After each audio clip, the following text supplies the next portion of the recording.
Ngayon mga paps, bibigyan ko kayo ng idea kung paano ba safe na lulusong sa baha. Unang step dyan, i-scout nyo muna. Siguraduhin muna ninyo na may nakaka-survive na kotse na ka-same height ninyo.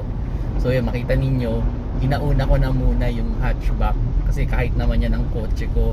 Then, have always a safe distance dun sa kotse na nasa harap ninyo. Huwag kayo masyadong didikit.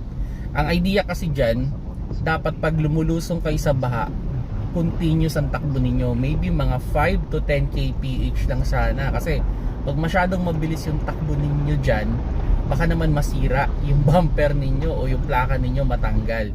So dahan-dahan lang. Then, kung mataas talaga yung baha, patayin ninyo yung aircon ninyo para mag-off yung auxiliary fan motor mo tsaka yung compressor mo para hindi naman sila masira. Then pag lumulusong na kayo dyan, kung talaga mataas talaga, no, ilagay nyo sa low gear. Then hanggat hindi kayo nakaka-survive dun sa baha na yun, dapat continuous yung apak ninyo sa gas.